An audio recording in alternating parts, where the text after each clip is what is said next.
नमस्कार दोस्तों, मैं हूं दुष्यंत कुमार और स्वागत है दोस्तों आपका डीके नॉलेज चैनल में। दोस्तों देखिए, कई दिन के बाद मैं आपके सामने एक वीडियो बना रहा हूं जिसका विषय है कि जो यूक्रेन और रूस के बीच जो विवाद चल रहा है, जो वर्तमान युद्ध चल रहा है, तो उसके क्या कारण हैं, उसके भविष्य में क्या प्रभाव होंगे और इसमें दोनों देशों के बीच जो युद्ध हो रहा है वास्तव में गलती किसकी है और किसकी गलती नहीं है, और मतलब जो आपसी युद्ध चल रहा है उसमें जो विशेष लाभ किसे होने वाला और किसे नहीं होने वाला, भारत की स्थिति किस प्रकार से रहेगी, भारत में इसका क्या प्रभाव रहेगा, ये सब मैं आपको बताऊंगा। और आशा करता हूं दोस्तों आपको बहुत ही अच्छी तरह से ये वीडियो समझ में आने वाली है।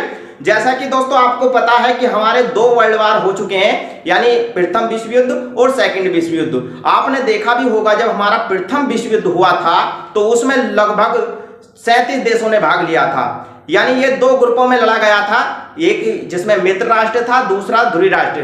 तो उसमें जो आपने देखा भी होगा कि उसमें कितनी जन धन की हानि हुई थी और साथ ही कितने लोग जो कह सकते हैं कि निर्दोष थे मारे गए थे। यानी कहने का मतलब यह है कि हमारा पहला विश्व युद्ध हुआ हो चाहे सेकंड विश्व युद्ध हुआ हो, और आज जो स्थिति आ चुकी है वो आपने देखा भी होगा कि वो थर्ड विश्व युद्ध की तरह होने वाली है। जैसे कि दोनों ही देश जो आमने सामने डटे हुए हैं, और यहां तक कि रूस ने तो परमाणु हथियार प्रयोग करने की भी ठान रखी है। तो इससे क्या प्रभाव होंगे, किस तरह से मतलब इससे जो हमारा भविष्य है किस तरह से खतरे में रहेगा, ये सब आपको थोड़ा संक्षिप्त रूप से बताने की कोशिश करूंगा और आशा करता हूं कि आपको ये बहुत अच्छी तरह से वीडियो समझ में आएगी। जैसा कि मैं आपको बता चुका हूं कि 37 देशों ने प्रथम विश्व युद्ध में भाग लिया था और उसमें जो है लगभग 60 लाख जो मित्र राष्ट्र थे उनके लोग मारे गए थे और 40 लाख लगभग ध्रुव राष्ट्र जो थे उनके लोग मारे गए थे, यानी लगभग 1 करोड़ लोग मारे गए थे और इसमें लगभग 6.5 करोड़ लोगों ने भाग लिया था। यानी कहने का मतलब यह है कि युद्ध से ना ही तो कभी पहले भला हुआ था और भविष्य में भी कभी भी भला नहीं हो सकता। यानी कहने का मतलब यह है कि युद्ध केवल विनाश की स्थिति को उत्पन्न करता है। हमें बहुत ही समझदारी और शांति के साथ हर एक फैसले को सुलझाने की जरूरत है, चाहे वो वैश्विक स्तर के हो या फिर राष्ट्रीय स्तर के क्यों ना हो, क्योंकि युद्ध से विनाश के सिवा और कुछ मिलने वाला नहीं है। तो दोस्तों देखिए, बात करते हैं, मैं आपको मैप के माध्यम से बताता हूं कि आपको थोड़ा सा ये समझ में आ जाएगा कि किस तरह से मतलब जो युद्ध की स्थिति उत्पन्न हुई दोनों देशों के बीच वो क्यों हुई और क्या कारण है, किस देश की गलती है, किस देश की गलती नहीं है। तो देखिए, मैं आपको मैप के माध्यम से बताता हूं और साथ ही एक बात और बता दूं आपको, जो हमारा प्रथम विश्व युद्ध हुआ था उससे कई गुना द्वितीय विश्व युद्ध भी हुआ था जिसमें 67 देशों ने भाग लिया था। यानी कहने का मतलब यह है कि भला उससे भी नहीं हुआ, इसलिए हमें बहुत ही शांति पूर्वक और शांति के साथ वार्ता से जो मुद्दे उन्हें सुलझाना चाहिए। देखिए, आप चलते हैं, हम मैप के माध्यम से देखते हैं। देखिए भाई, ये हमारा देश जो ये हल्के पिंक कलर में दिखाई दे रहा है, ये रसिया यानी रूस है, ये हमारा देश, और इसके बराबर में आपको दिखाई दे रहा है ये यूक्रेन, यानी ये पीले कलर का आपको दिखाई दे रहा है तो ये यूक्रेन है। आपको थोड़ा सा छोटा दिखाई दे रहा होगा लेकिन आप जो अंदाजा लगा सकते हैं, ये जो पिंक कलर का हल्का दिखाई दे रहा है तो ये रसिया यानी रूस और ये यूक्रेन है। अब आप देख रहे होंगे कि रूस जो है ये रूस का ही पड़ोसी देश है, यानी कह सकते हैं कि रूस की सीमा यूक्रेन से लगी हुई है। अब देखिए एक बात यहां आप सोच लीजिए कि अगर आपका कोई पड़ोसी है तो अगर मान लो आपके साथ कोई दुर्घटना हो जाती है या कोई बुरा व्यवहार हो जाता है तो आप देखोगे कि सबसे पहले बचाने आपको पड़ोसी आता है, और यानी जो आपका दोस्त होगा वो दोस्त इतनी जल्दी नहीं आ सकता, क्योंकि दोस्त जो समय के साथ साथ आपने देखा होगा बदलते भी रहते हैं, लेकिन जो पड़ोसी है वो एकदम नहीं बदलता और सबसे पहले पड़ोसी ही हमारे काम आता है। तो आप देख रहे हैं कि रूस का जो पड़ोसी है बिल्कुल, यानी यूक्रेन जो रूस का पड़ोसी है, यानी ऐसा मानिए कि रूस ने जो है इसका कुछ क्षेत्र, यानी जिसे क्रीमिया ये नीचे यहां देखोगे तो रूस ने उसे जो है मतलब अपने कब्जे में कर लिया था, ये 2014 में, ठीक है। उसके बाद इधर 2 क्षेत्र थे इसके, लोनास्क और डेनास्क नाम के 2 क्षेत्र थे, तो ये जो है रूस ने स्वतंत्र देश घोषित कर दिए थे और उसे जो अपने आधिपत्य में ले लिया था। किसने? रूस ने ले लिया था, ठीक है। तो हुआ क्या भाई, इधर ये वाला जो आपको दिखाई दे रहा है, देखिए ये कनाडा और ये हमारा अमेरिका। भाई यूएनओ के जो सदस्य हैं, जैसे आपने देखा होगा तो यूएनओ का जो सबसे ज्यादा वर्चस्व है तो वो संयुक्त राज्य अमेरिका पर है, संयुक्त राज्य अमेरिका का यूएनओ पर सबसे ज्यादा वर्चस्व है। तो कहने का मतलब ये है कि संयुक्त राज्य अमेरिका जैसा चाहता है उसे यूएनओ को अपनी तरह से मोड़ लेता है और अपनी इच्छा अनुसार किसी भी देश में 2 या 3 वर्ष के अंतराल पे आक्रमण करवाता है और उससे जो व्यक्तिगत आर्थिक या सामाजिक रूप से जो लाभ होता है, वो वास्तव में जो लाभ होता है वो होता है संयुक्त राज्य अमेरिका को, अर्थात अमेरिका को लाभ होता है। यानी जो देश आपस में लड़ते हैं उन्हें इतना लाभ नहीं होता, भले ही चाहे दूरगामी परिणाम कैसे भी रहे हो, लेकिन ज्यादातर जो लाभ होता है ये इसे होता है, ये चालाकी चलता है भाई। अब देखिए एक बात और बता दूं कि जो झगड़ा हो रहा है आपस में दोनों देशों में जो युद्ध हो रहा है, भाई युद्ध का कारण क्या है? तो युद्ध का कारण क्या है कि ये जो यूक्रेन था, भाई पड़ोसी किसका? रूस का। तो सबसे पहले अगर मान लो कोई विपत्ति यूक्रेन पर आती है तो सहायता कौन करेगा? सहायता करेगा रूस, और रूस ही इसकी सहायता करता भी आया हर एक क्षेत्र में, ये पहले से भी इसकी सहायता करता रहा। और इसके ये जो इधर वाला जो कह सकते हैं इसका जो पूर्वी वाला क्षेत्र है, तो पूर्वी वाला क्षेत्र में भी ज्यादातर रूसी ही नागरिक हैं और वो रूसी भाषा का भी प्रयोग करते हैं। लेकिन होता क्या है कि यहाँ अमेरिका जो है इस पर दबाव देता है, किस पर? यूक्रेन पर दबाव देता है कि आप यूरोपियन संघ के जो सदस्य बन जाइए। यानी कहने का मतलब यह है कि ये अमेरिका जो है यूरोपियन संघ, यानी जो यूरोप के सदस्य देश है, कहने का मतलब यह है कि आप उसकी सदस्यता ग्रहण कर लें, और जब उसकी सदस्यता ग्रहण हो जाती है तब वह धीरे धीरे नाटो का सदस्य बनाता है। कौन बनाता है? अमेरिका। यानी कहने का मतलब यह है कि नाटो जो एक सैनिक संगठन है, कह सकते हैं कि उसका सदस्य बना लेता है। लेकिन नाटो का एक आर्टिकल 7 है, उसमें यह बताया गया है कि अगर मान लो कोई देश नाटो में इस समय 30 देश हैं, अगर मान लो कोई देश उन 30 देशों में से एक पर भी आक्रमण करता है तो वो 30 के 30 जवाब देंगे, अर्थात एक भी नहीं देगा, या तो एक नहीं बोलेगा या बोलेंगे 30 के 30। और दूसरा देश अगर एक देश से भी बोलता है तब भी वो 30 बोलेंगे। यानी कहने का मतलब यह है 30 के 30 देश उसका जवाब देंगे। तो इसी तरह से वो क्या करता है, अमेरिका यूरोपियन संघ का सदस्य बनाने के बाद वो चाहता है कि ये नाटो का सदस्य बन जाए। कहने का मतलब यह है उसे लालच दिया गया, किसे? यूक्रेन को, कि आप नाटो के सदस्य बन जाएं, नाटो का सदस्य हम आपको बनाएंगे और आप जो है यूरोपियन संघ में जाने की मांग करो। तो रूस ने जो है इस बात से इनकार किया, क्योंकि रूस नहीं चाहता कि उसका कोई दुश्मन आकर के यहां, यानी कहने का मतलब यह है ये अमेरिका के सदस्य या नाटो के सदस्य उसके मतलब बगल में आए। कहने का मतलब यह है कि अगर मान लो हमारा कोई दुश्मन है और दुश्मन बिल्कुल हमारे आसपास ही रहेगा तो हमें मतलब उससे सचेत रहने की जरूरत है। हर देश को अपना देश प्यारा होता है, तो रूस भी इस बात को भली भांति जानता है कि मैं अपने देश की रक्षा किस प्रकार करूंगा, इसलिए वो मतलब इस बात से सजग होकर के यूक्रेन से मना करता है कि आप जो है मतलब यूरोपियन संघ का और नाटो का सदस्य मत बनो। यानी वो लिखित रूप में इस बात को मांग रहा है। युद्ध का जो कारण है वो यही है, अगर वो लिखित रूप में इस बात को दे देता है तो जो युद्ध है वो शांति की स्थिति में बदल जाएगा। लेकिन यूक्रेन जो इस समय जो है, ऐसा मानिए कि वो अमेरिका और जो नाटो के सदस्य हैं उनकी मतलब उसे चढ़ा दिया है, तो उसकी स्थिति में है, वो कोई भी बात सुनने को तैयार नहीं है। लेकिन एक बात यहां ध्यान देने की है भाई, देखिए अगर मान लो ये रूस है, अगर रूस अपनी सेना यहां यानी मैक्सिको या अमेरिका के बराबर में अगर अपनी सेना ला करके खड़ी कर दे तो अमेरिका को बुरा लगेगा, ज़ाहिर सी बात है। इसी प्रकार नाटो के जितने भी सदस्य हैं या नाटो के ये पूरे सदस्य, ये वाला जो क्षेत्र है नाटो का ही है, और यहाँ कुछ देश हैं जैसे छोटे छोटे देश हैं तो ये वाले जो देश हैं ये यहाँ आपने देखा होगा, तो ये भी इसमें कुछ देश नाटो के सदस्य हैं और यहाँ आकर के उन्होंने अपनी सेना जो है यहाँ तैनात करे रखी है। इधर एक रीजन और है भाई, ये जो यूक्रेन है, यानी यूक्रेन जो है भाई ये गैस और पेट्रोलियम से परिपूर्ण है। तो रूस ये चाहता है कि अगर ये क्षेत्र यूरोपियन संघ में चला गया तो ये धीरे धीरे नाटो का सदस्य बन जाएगा, और जब नाटो का सदस्य बन जाएगा तो जो गैस और पेट्रोलियम का लाभ उसे रूस को होता है, किससे? उससे यूक्रेन से होता है, तो वो लाभ नहीं मिल पाएगा। और कोई भाई वास्तव में उसकी गलती भी कुछ नहीं है, क्योंकि हर कोई ये चाहता है कि पहले पास वाला ही तो लाभ लेगा, दूसरा तो ले लेगा।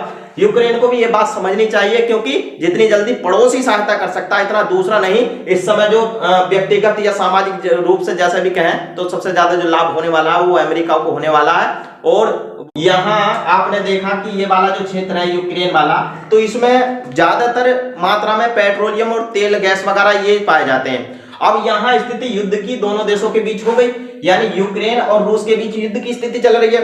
तो होगा क्या भाई भाई रूस में भी बहुत अनाज पैदा किया जाता और यहाँ जो यूक्रेन है वहां भी बहुत अनाज और तेलीय जो खाद्यान्न है वो पैदा किए जाते हैं। अब जैसे दोनों देशों में युद्ध होगा तो धीरे धीरे भाई उसकी महंगाई होगी, क्योंकि सप्लाई बंद हो जाएगी, और जब सप्लाई बंद होगी तो इसका प्रभाव हमारे भारत पे पड़ेगा, यानी महंगाई बढ़ेगी। ये बहुत चीजों पे महंगाई बढ़ेगी जो जो यहाँ यानी रूस में और जो यूक्रेन में पाई जाती है। इसी के साथ साथ अगर हम दूसरे देशों से समझौता करते हैं अपने यहाँ मंगाने के लिए किसी भी वस्तु को, यानी कहने का मतलब आयात करते हैं, तो हमें भी उसका खामियाजा भुगतना पड़ेगा, क्योंकि हमें उसके बदले ज्यादा पैसे देने होंगे। और ये जो है भारत को इस समय बहुत ही सोच समझकर काम लेना चाहिए कि जैसे दोनों देशों का आपने देखा कि दोनों देशों की स्थिति युद्ध के मतलब युद्ध जैसी है। और जो भाई रूस ने जो परमाणु हथियार चलाने के लिए भी बोल दिया है, लेकिन मैं कहूंगा कि इस मुद्दे को बहुत ही शांति के साथ अगर सुलझाया जाए तो ये उनके लिए अर्थात पूरे विश्व के लिए ये शांति का संदेश होगा।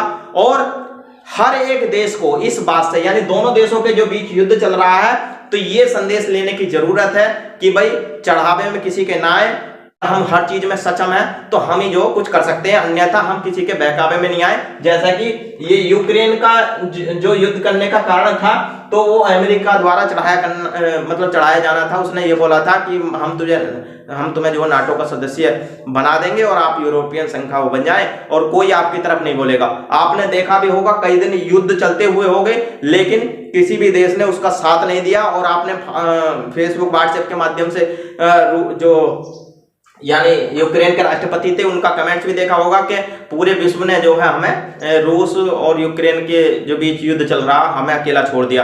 तो ये क्या भाई आपने देखा होगा जब हमारे ऊपर मुसीबत आती है या फिर हम परेशान होते हैं तो तब हमारी परछाई भी हमारा साथ छोड़ देती है। आपने देखा होगा अंधेरे में हमारी परछाई भी साथ छोड़ देती है। ठीक उसी प्रकार जब हमारी परछाई हमारा साथ छोड़ सकती है तो किसी के भी चढ़ाए में ना आए, किसी के भी बहकावे में ना आए। और जो ये ध्यान रखें कि हम जो मतलब किस तरह से मामले को सुलझा सकते हैं और हमें किस तरह से सोच विचार के शांति के साथ वार्ता को मतलब करना चाहिए। ऐसा नहीं है कि हम चढ़ावे में आ जाएं।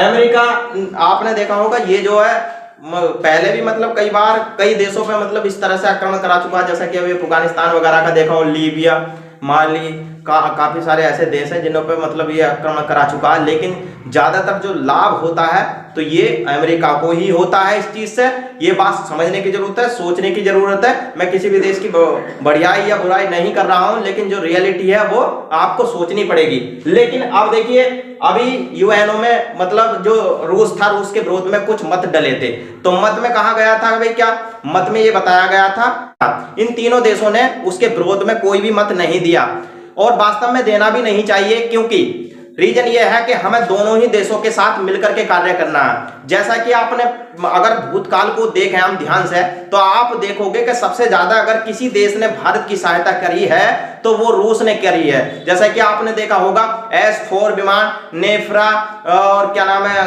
काफी सारे टैंक्स हैं और काफी सारी कंपनी भी रूस के सहयोग से भारत में स्थापित की गई हैं। और साथ ही ब्रह्मोस मिसाइल, जैसा कि आपने सुना भी होगा कि वो सबसे शक्तिशाली मिसाइल है। और सुखोई विमान जो भारत के हथियारों की रीढ़ की हड्डी कहलाता है वो भी मतलब रूस की ही देन है। कहने का मतलब यह है कि 1971 में जब हमारी चीन से लड़ाई चली थी तब भी रूस ने ही हमारी सहायता करी थी, किसी भी देश ने हमारी सहायता नहीं करी थी। 1965 में जब हमारे पाकिस्तान से युद्ध चला था तब भी कहने का मतलब यह है तब भी रूस ने ही हमारा साथ दिया था। और रूस जो है कंधे से कंधा मिलाकर भारत से कार्य करता आया है और हर प्रकार से वो सहायता भी करता आया है। तो हमें ये बात भी नहीं भूलनी चाहिए। लेकिन बात यहाँ सोचने की है, क्योंकि हमें जो रूस को भी नाराज नहीं करना और जो अमेरिका है उसे भी नाराज नहीं करना। तो इसलिए हमें बहुत ही सोच समझकर अपना मत प्रयोग करना है और भारत को भी इससे लाभ लेने की जरूरत इसलिए है क्योंकि अब दोनों देशों के बीच जो है मतलब जो विवाद वाली सिचुएशन हो रही है, युद्ध जो चल रहा है, तो उस युद्ध के दौरान जो महंगाई जैसे मान लो वहां चीजें जो उगाई जाती हैं उन पर भाई प्रभाव तो पड़ेगा। तो भारत उन्हें सप्लाई करके मतलब इसमें आर्थिक लाभ कमा सकता है।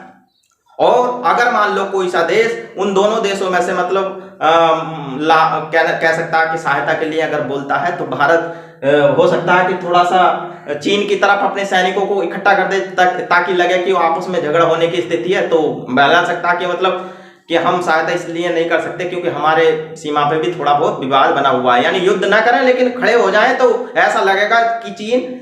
और एक बात और ध्यान रखें, अगर भारत ये अमेरिका वाले जो संगठन है यानी नाटो वालों का साथ देता है। तो ध्यान रखना कि चीन जो है रूस का साथ कंफर्म देगा, और चीन ये चाहता भी है कि अगर मान लो आपने देखा ये चीन है हमारा, चीन यहां एकदम रूस का साथ देगा, और जब रूस का साथ चीन देगा तो आप समझिए कि अभी ओलंपिक खेल जो हुए थे, रूसी राष्ट्रपति वहां आए थे, तो उन्होंने साफ स्पष्ट कह दिया था कि ताइवान जो है चीन का ही हिस्सा है। तो वो फिर ताइवान पे चढ़ाई करेगा, और ताइवान के बाद जो वो आप देख रहे हो कि इधर के जितने भी द्वीप है उन पर चढ़ाई करेगा, और धीरे धीरे स्थिति आ जाएगी कि भारत के जो द्वीप हैं उन पर भी चढ़ाई करेगा, और इस तरह से जो हमारी स्थिति बहुत ही कमजोर हो जाएगी।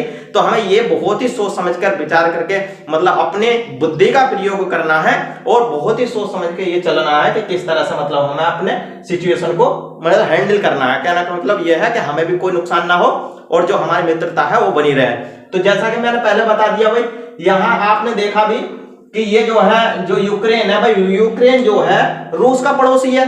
तो पड़ोसी भाई, पड़ोसी सबसे पहले काम आएगा, ये तो आएगा नहीं क्योंकि ये दोस्त है, अमेरिका दोस्त हो गया, तो अमेरिका इतना आएगा इतना।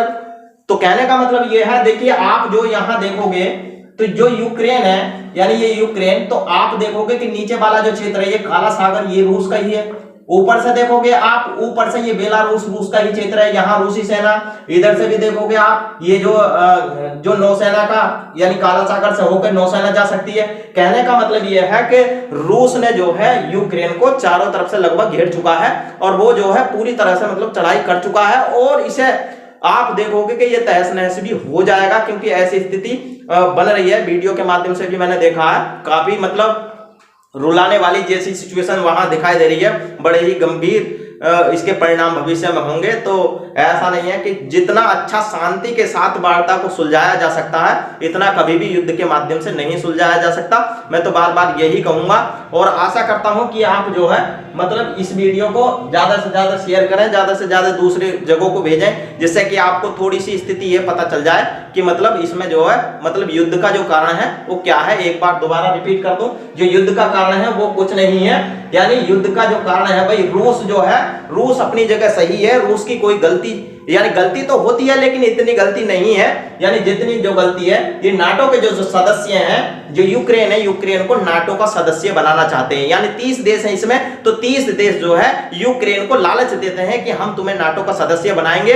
और आप जो है जो भी पेट्रोलियम या गैस से संबंधित पदार्थ हैं आप जो यूरोप में सप्लाई करिए, और जो है हम तुम्हें उसका नाटो का सदस्य बनाएंगे, और आपको जो कुछ नहीं कह सकता। इससे क्या है भाई, इससे संयुक्त राज्य अमेरिका को बहुत ही लाभ है भाई। लाभ क्या है भाई, कहने का मतलब यह है कि जब यू इसका सदस्य बन जाएगा, यूक्रेन इसका सदस्य बन जाएगा, अर्थात इसका दोस्त बन जाएगा, तो यहाँ की जो गतिविधियां अर्थात जो रूस की गतिविधियां, वो चाहे कैसी भी गतिविधि हो, सामाजिक हो या सामरिक हो या किसी और गुप्त जितनी भी मीटिंग वगैरह होती है, तो उसकी जो है मतलब ये सूचना ये अमेरिका को देता रहेगा, और इस तरह से इसका जो रूस की हर एक बात की जानकारी पता चलती रहेगी।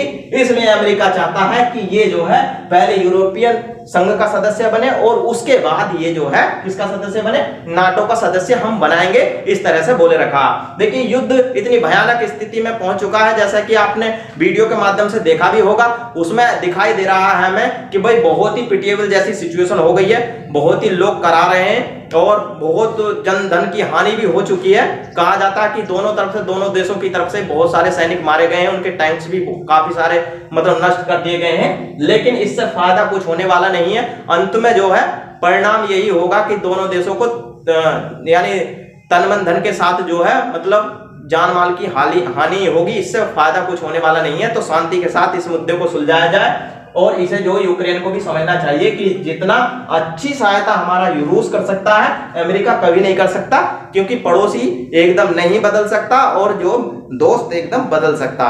तो दोस्तों आशा करता हूं कि ये वीडियो अच्छी तरह से आपको समझ में आ गई होगी। मैं आपका थोड़ा सा सहारा मैंने इसीलिए लिया ताकि आपको एकदम समझ में आ जाए। ये हमारा रूस है और ये यूक्रेन हो गया, ये हमारे नाटो के सदस्य देश है, यहाँ भी कुछ नाटो के सदस्य देश हैं। अब एक बात मानिए कि यहाँ रूस के बराबर में आकर के यहाँ मतलब नाटो के सदस्य बिल्कुल अपनी सेना यहाँ तैनात कर दें, तो रूस को तो बुरा लगेगा ही भाई। हर कोई अपने देश की रक्षा करना चाहता, अपना देश प्यारा होता, तो इसलिए रूस की इसमें कोई गलती नहीं है। तो दोस्तों देखिए, आशा करता हूं कि आपको वीडियो अच्छी तरह समझ में आ गई होगी। तो मिलता हूं दोस्तों अगली वीडियो में इससे भी अच्छी वीडियो लेकर। तब तक के लिए नमस्कार, जय हिंद, जय भारत, जय संविधान।